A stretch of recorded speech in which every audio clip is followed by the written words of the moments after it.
everyone, it's Miss LaChance again, back with another Read Aloud video. Today we will be reading chapters 8 through 15 of Flora and Ulysses by Kate DiCamillo. If you remembered in chapters 1 through 7, the book started out in the Tickham kitchen with Mr. and Mrs. Tickham conversing about a birthday present that Mr. Tickham purchased for Mrs. Tickham. Mrs. Tickham did not seem too interested about it, but it was actually a vacuum cleaner, specifically the Ulysses 2000X, and he told her that it was a multi-terrain vacuum cleaner, meaning that it can vacuum inside and outside, so they decided to try it outside. And they accidentally vacuumed up a squirrel. Meanwhile, Flora was introduced. She was reading one of her favorite comic books, The Illuminated Adventures of the Amazing Incandesto. And it seems like her and her mom do not have the best relationship. Flora's mom is trying to get her into reading true literature or romance novels, but Flora is set in her ways and she loves reading comic books, specifically superhero comic books. Now, Flora looks out her window and she notices that Mrs. Tickham has a vacuum cleaner outside, and she thinks this is strange, and all of a sudden she notices that the vacuum cleaner is headed straight for a squirrel in the front yard. Flora runs outside and does everything she can to prevent this from happening, but Mrs. Tickham does vacuum up the squirrel. Flora does CPR on the squirrel and actually brings it back to life. And the chapter ends with the squirrel actually lifting the vacuum cleaner on top of his head. So I don't know about you, but I'm thinking that the squirrel was changed after being sucked up into the vacuum cleaner and was brought back to life as a whole different squirrel. But like I said, today we're going to be reading chapters 8 through 15, and without any further ado, I'm going to jump into chapter 8, and it's called Helpful Information. Flora and Mrs. Tickham noticed at the same time. "The squirrel," said Flora. "The vacuum cleaner," said Mrs. Tickham. Together they stared at the Ulysses 2000X and at the squirrel, who was holding it over his head with one paw. "That can't be," said Mrs. Tickham. The squirrel shook the vacuum cleaner. "That can't be," said Mrs. Tickham. "You already said that," said Flora. "I'm repeating myself?" "You're repeating yourself."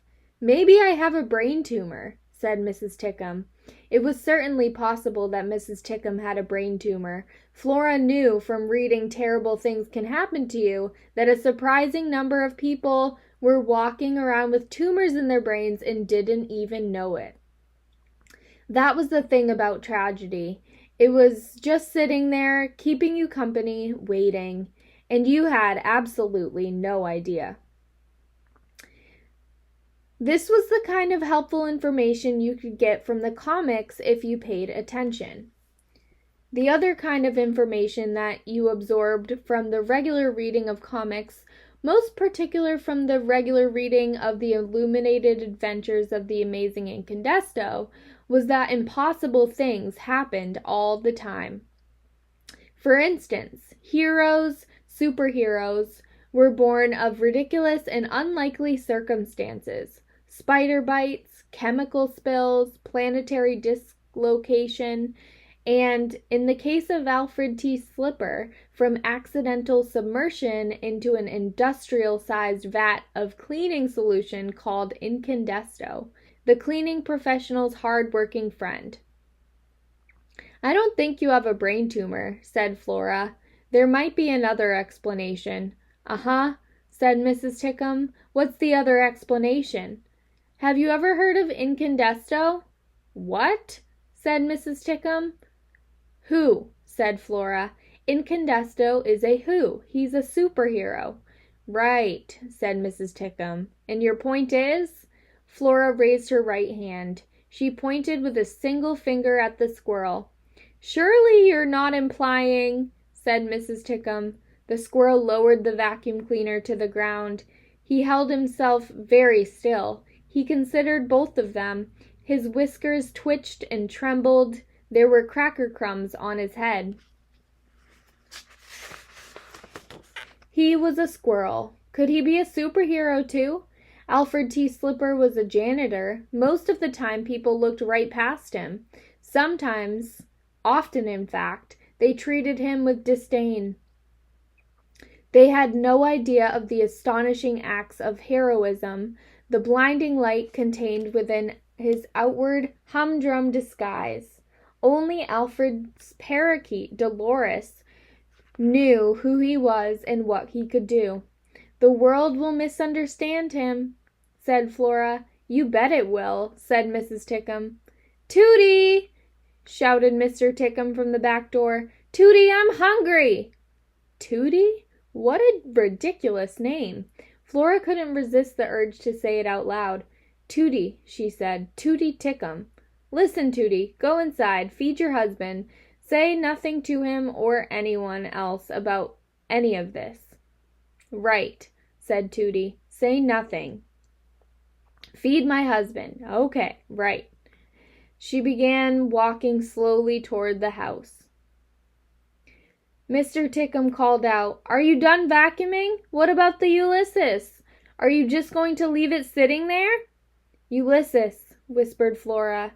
She felt a shiver run from the back of her head to the base of her spine. She might be a natural-born cynic, but she knew the right word when she heard it. "Ulysses," she said again. She bent down and held her hand out to the squirrel. "Come here, Ulysses," she said. Chapter 9 is called The World on Fire. And there's actually a picture of Flora holding the newly named Ulysses, the squirrel. Chapter 9, The World on Fire. She spoke to him, and he understood her. What the girl said was, "Ulysses, come here, Ulysses," and without thinking, he moved toward her. "It's okay," she said, and he believed her. It was astonishing. Everything was astonishing. The setting sun was illuminating each blade of grass. It was reflecting off the girl's glasses, making a halo of light around the girl's round head, setting the whole world on fire. The squirrel thought, when did things become so beautiful? And if it has been this way all along, how is it that I've never noticed before? "Listen to me," the girl said. "My name is Flora. Your name is Ulysses." "Okay," thought the squirrel. She put her hand on him. She picked him up. She cradled him in her left arm. He felt nothing but happiness. Why had he always been so terrified of humans? He couldn't imagine. Actually, he could imagine.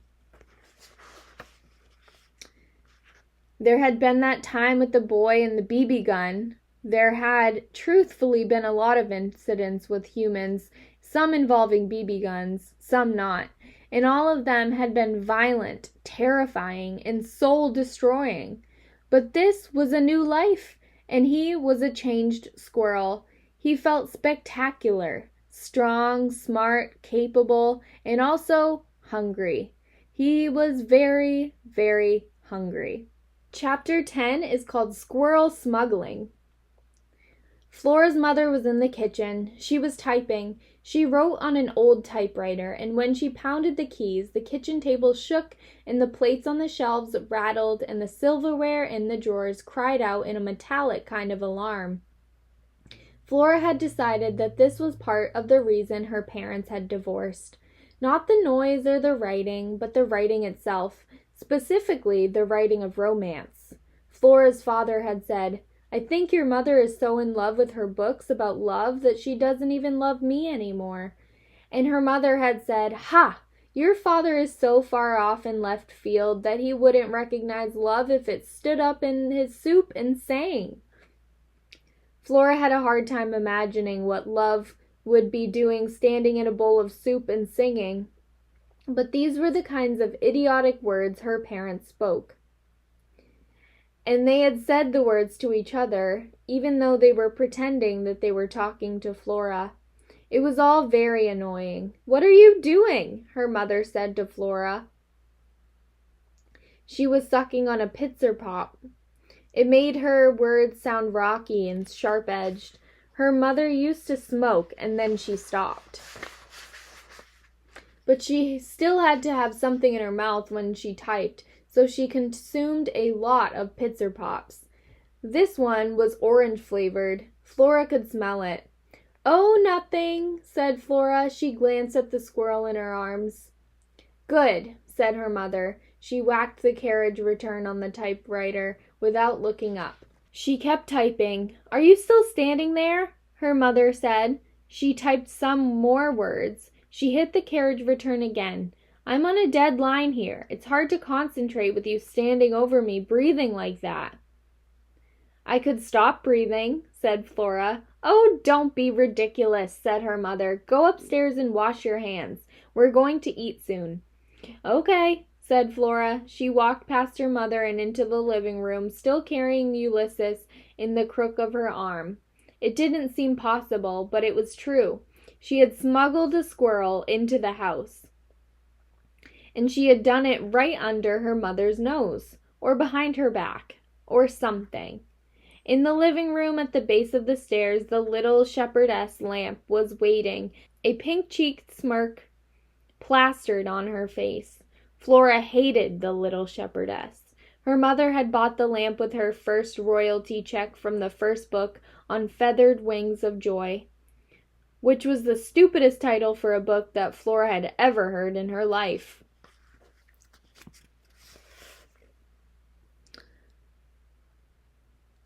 So it really seems like Flora's mom is preoccupied with writing her romance novels, that she isn't paying much attention to Flora.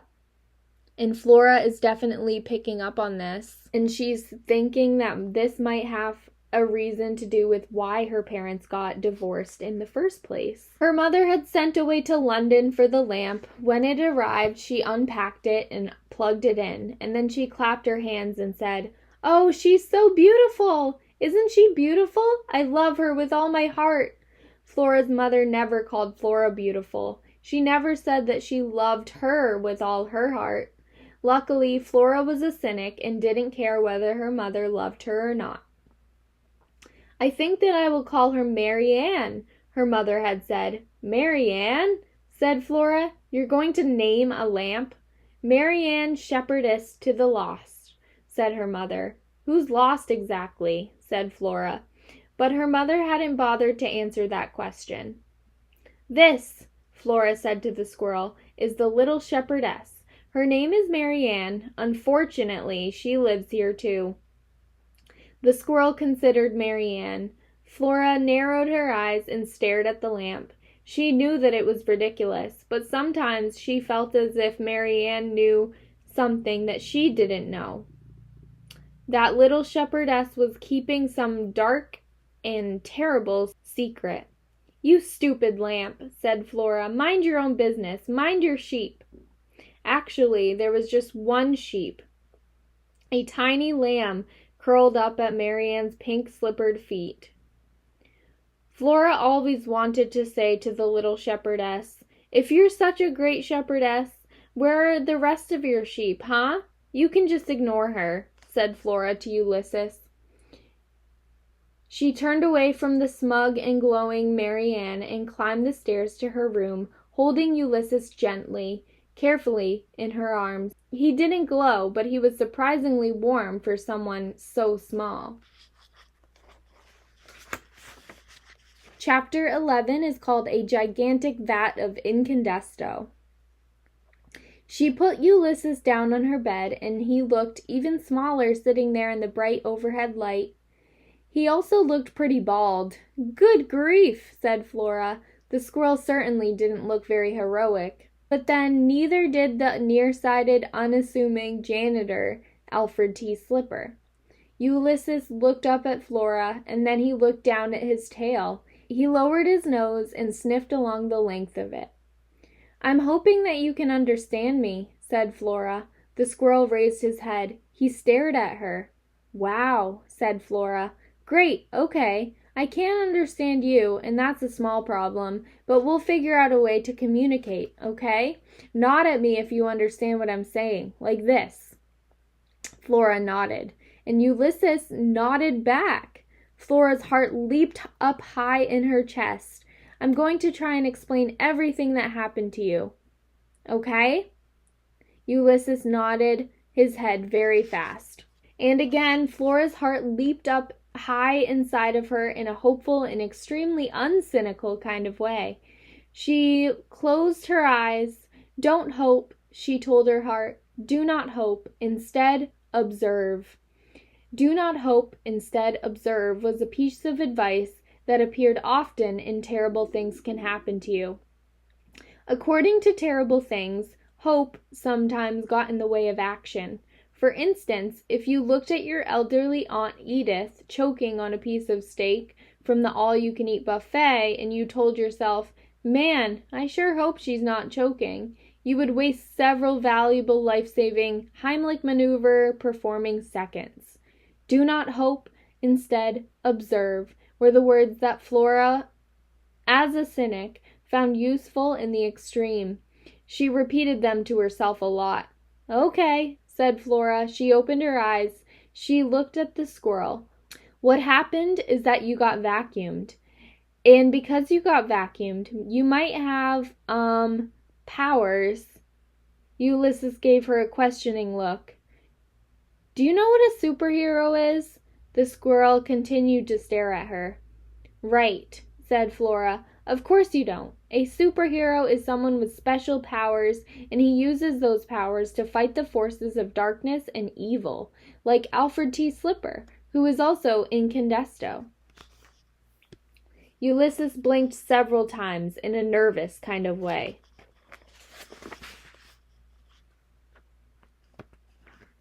"Look," said Flora. She grabbed the illuminated adventures of the amazing Incandesto off her desk, and then she pointed at Alfred T. Slipper in his janitor uniform. "See," she said, "this is Alfred, and he is an unassuming, nearsighted, stuttering janitor who works cleaning the multi-floor offices at the Paxatucket Life Insurance Company.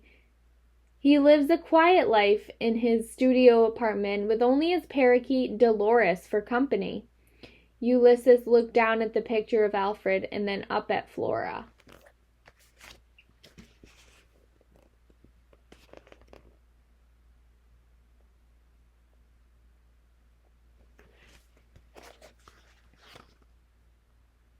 "Okay," said Flora. "So one day Alfred takes a tour of the Incandesto cleaning solution factory, and he slips, Alfred T. Slipper, get it? Into a gigantic vat of Incandesto, and it changes him. And so now, when there is a great crisis, when malfeasance is apparent, Alfred turns himself into..." Flora flipped through the pages of the comic and stopped at the panel that showed the glowing, powerful Incandesto. "Incandesto," she said. "See? Alfred T. Slipper becomes a righteous pillar of light so painfully bright that the most heinous villain trembles before him and confesses." Flora realized that she was shouting the tiniest bit. She looked down at Ulysses. His eyes were enormous in his small face. Flora tried to sound calm, reasonable. She lowered her voice. "As Incandesto," she said, "Alfred sheds light into the darkest corners of the universe. He can fly. Also, he visits the elderly. And that's what a superhero is. And I think you might be one too. At least, I think you have powers. So far, all we know about you is that you're really strong." Ulysses nodded. He puffed out his chest. "Flora!" her mother shouted. "Get down here. Dinner is ready." "But what else can you do?" said Flora to the squirrel. "And if you truly are a superhero, how will you fight evil?" Ulysses furrowed his brow. Flora bent down. She put her face close to his. "Think about it. Imagine what we might be able to do." "Florabelle!" her mother shouted. "I can hear you up there talking to yourself. You shouldn't talk to yourself. People will hear you and think that you're strange." "I'm not talking to myself," Flora shouted. "Well then, with whom are you speaking?" "A squirrel." There was a long silence from down below, and then her mother shouted, "That's not funny, Florabelle. Get down here, right now."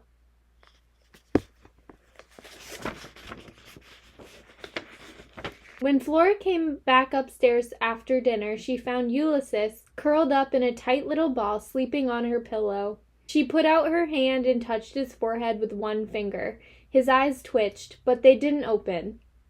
She picked up the pillow and moved it carefully to the foot of the bed. She changed into her pajamas, laid down, and imagined the words. A superhero squirrel rested at her feet, and so she was not lonely at all. Emblazoned on the ceiling above her. "That's exactly right," she said. Before the divorce, before her father had moved out of the house and into an apartment, he had often sat beside her at night and read aloud to her from the illuminated adventures of the amazing Incandesto. It was his favorite comic. It always cheered him up to read about Alfred T. Slipper and Dolores. Her father did an excellent parakeet imitation. "Holy Bagoomba," he would say in the voice of Dolores. "Wholly unanticipated occurrences." Wholly unanticipated occurrences was what Dolores would say when something truly unexpected and unbelievable was happening, which was basically all the time. Life was pretty exciting when you were Incandesto's parakeet. Flora sat up and looked down at the sleeping squirrel. "Wholly unanticipated occurrences," she said. It sounded better when her father had said it. Not that he said it these days. He didn't say much of anything anymore. Her father had always been a sad, quiet man, but since the divorce, he had become even sadder and even quieter, which was fine with Flora, really. Cynics don't like a lot of chatter. Besides, Alfred T. Slipper was a quiet man too. For instance, when he was on his tour of the Incandesto manufacturing facility and had fallen into the vat of Incandesto, he hadn't said a single word. Not even, "Oops." Words had appeared above his head, however, and Flora's father had read those words to her so many times that she could recite them all by heart. He is an unassuming janitor, but he will dare to battle the darkness of the universe. Do you doubt him? Do not. Alfred T. Slipper will live to fight the forces of evil. He will become known to the world as Incandesto. Flora laid back down. If the squirrel were in a comic, she thought, what words would have appeared in the space over his head when he was sucked into the vacuum cleaner? He is an unassuming squirrel. Yup. But he will soon conquer villains of all stripes. He will defend the defenseless and protect the weak. That sounds good, too. He will become known to the world as Ulysses. Holy Bagoomba! Anything could happen. Together, she and Ulysses could change the world, or something. Do not hope, instead, observe, Flora whispered to calm herself down. Just observe the squirrel. Then she fell asleep.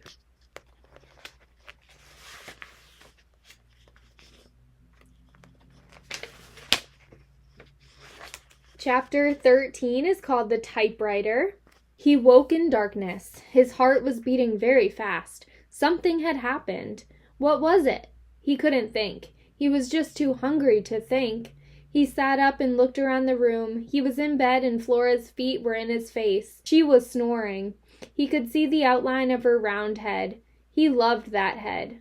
But man, he was hungry. The door to the bedroom was open and Ulysses got off the pillow and went out of the room. He crept along the dark hallway. He went down the stairs and past the little shepherdess. The house was dark, but there was a light on in the kitchen. The kitchen! That was exactly where he needed to be. He put his nose up. He sniffed. He smelled something cheesy. Wonderful. He ran through the living room and the dining room and into the kitchen. He climbed up on the counter, and there it was, a lone cheese puff, perched on the edge of the red formica countertop. He ate it. It was delicious. Maybe there were some more cheese puffs. He opened a cabinet, and yes, there was a big bag with the beautiful word Cheesemania written in golden script on the front of it. He ate until the bag was empty, and then he burped, softly, gracefully. He looked around the kitchen.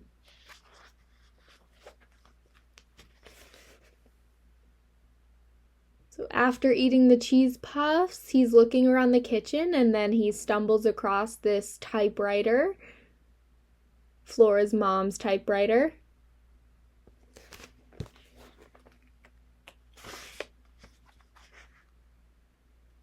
In this picture, he's starting to type something.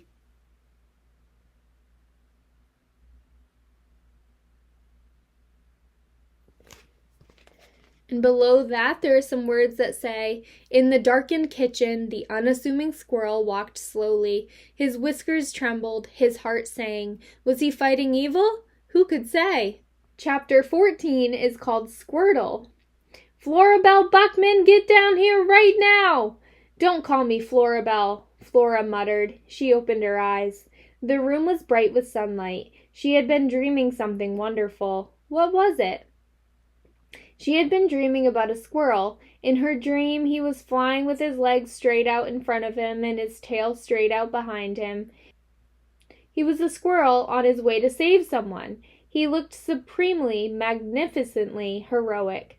Flora sat up and looked down at her feet. There was Ulysses, sleeping on the pillow, and he did look heroic. In fact, he was glowing, just like Incandesto, except oranger. He was extremely orange. "What the heck?" said Flora. She leaned over Ulysses and reached out a finger to touch his ear. She held the finger up to the light. Cheese! He was covered in cheese dust. "Uh-oh," said Flora. "Flora!" her mother shouted. "I'm not kidding. Get down here right now." Flora went down the stairs and past Marianne, whose cheeks were glowing a healthy and disgusting pink. "You stupid lamp," said Flora.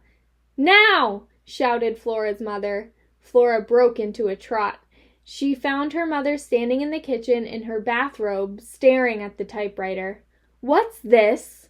her mother said. She pointed at the typewriter. "That's your typewriter," said Flora. She knew that her mother was absent-minded and preoccupied, but this was ridiculous. How could she not recognize her own typewriter? "I know it's my typewriter," said her mother. "I'm talking about the piece of paper in it. I'm talking about the words on the paper." Flora leaned forward. She squinted. She tried to make sense of the word typed at the top of the page. "Squirtle!" "Squirtle?" said Flora out loud. She felt a surge of delight at the zippy idiocy of the word. It was almost as good as the word tooty. "Keep reading," said her mother. "Squirtle," said Flora again. "I am Ulysses, born anew." "Do you think that's funny?" said her mother. "Not really," said Flora. Her heart was beating very fast in her chest. She felt dizzy. "I have told you and told you to leave this typewriter alone," said her mother. "I didn't," said Flora. "What goes on in here is serious business," said her mother. "I am a professional writer. I am under deadline for this novel. There is no time for hijinks. Plus, you ate a whole bag of cheese puffs." "I did not," said Flora. Her mother pointed at an empty Cheesemania bag on the counter, and then she pointed at the typewriter.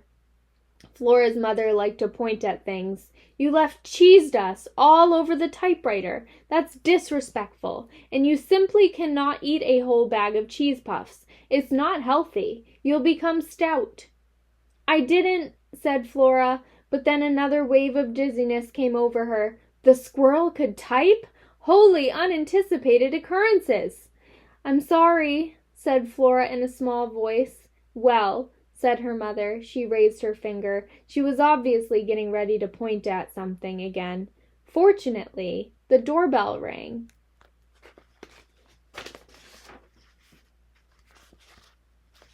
Chapter 15 is called The Electric Chair, and this is the last chapter that we're going to read today. To say that the Buckman doorbell rang would be inaccurate. Something had happened to the bell. Its inner workings had become twisted, warped, confused, so that instead of emitting a pleasant ding or bong, the doorbell now sent an angry, window-shattering, "You guessed the wrong answer on a game show" kind of buzz through the Buckman house. To Flora, the doorbell sounded like the electric chair. Not that she had ever heard an electric chair, but she had read about electric chairs and terrible things can happen to you.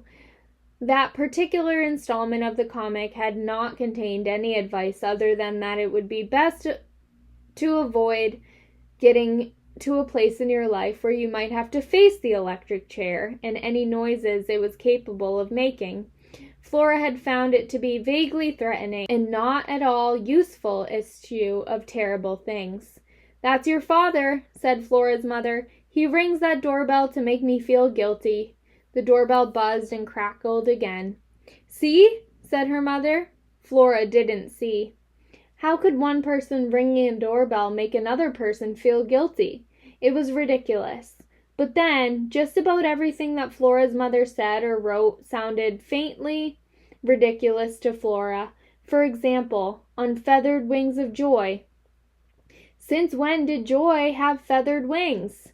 "Don't just stand there, Flora Belle. Go open the door. Let him in. He's your father. He's here to see you, not me." The electric chair knell of the doorbell sounded through the house again. "For the love of Pete," said her mother, "what's he doing? Leaning on the thing? Go let him in, would you?" Flora walked slowly through the dining room and into the living room. She shook her head in amazement. Upstairs in her room there was a squirrel who could lift a vacuum cleaner over his head with one paw. Upstairs in her room there was a squirrel who could type. "Holy Bagoomba," thought Flora, "things are going to change around here. We're going to be vanquishing villains left and right." She smiled a very large smile. The doorbell gave another outraged sizzle. Flora was still smiling when she unlocked the door and opened it wide. And that's the end of chapter 15. So in the next few chapters, we're going to meet George Buckman, who is Flora's father, and he has to be one of my favorite characters in the story. He has a catchphrase that he says when introducing himself to new people, and I think it's hilarious, and I hope you do as well. In the comment section below, leave any thoughts that you have about the chapters that we just read, any predictions that you might have for the next few chapters that we read next time. Thank you very much for watching, and I hope you have a great rest of your day. Bye, friends.